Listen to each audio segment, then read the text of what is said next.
بسم اللہ الرحمن الرحیم۔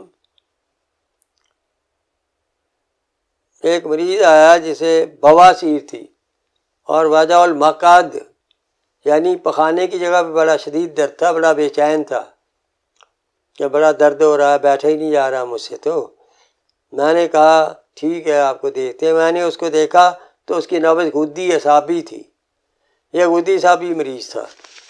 میں نے جو اس کا علاج کیا، حب بواسیر تشخیص کی میں نے تو غدی اعصابی تھی نبض۔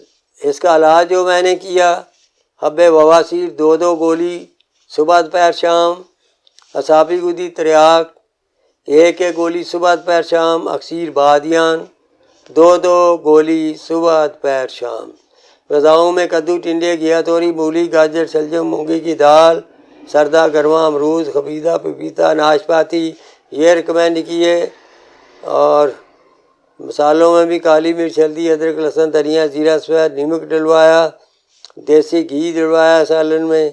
تو ایسی اغذیہ دیں 7 دن مجربات کے، تو اللہ کے لطف و کرم سے ان کا مقعد کے مقام کا درد بھی جاتا رہا اور جو ہے بواسیر سے بھی اس سے فائدہ ہو گیا، شفا یاب ہوا۔ اب بواسیر گولیاں کیا ہیں؟ ان میں رسوند 100 گرام، سرا مکی 400 گرام، ریٹھا 100 گرام، کلمی شورا 100 گرام۔ سرا مکی کی ڈنڈیاں نکال دیں، باقی سب کو اچھی طرح پیس لیں، پیس کر نخودی گولیاں بنا لیں۔ یہ گولیاں ہیں حب بواسیر۔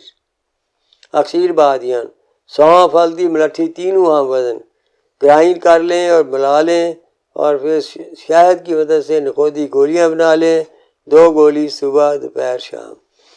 اور اسی طرح جو ہے اعصابی غدی تریاک، ہلدی 15 حصہ اور شیر مدار 1 حصہ۔ ہلدی کو گرائنڈ کر لیں، پھر اس میں کھرل میں ڈال کر شیر مدار جو ہے اس میں جو ہے 1 حصہ ڈال کر اسے خوب کھرل کریں، 1 گھنٹہ تک کھرل کر لے رہیں۔ سو یہ تیار ہے، یہ اعصابی غدی اکسیر ہے۔ انشاءاللہ اس سے جو ہے بواسیر بھی ٹھیک ہو گئی اور وجع المقعد کا جو درد تھا، یعنی مقعد کے مقام پہ جو درد تھا وہ بھی جاتا رہا اور مریض شفا یاب ہوا۔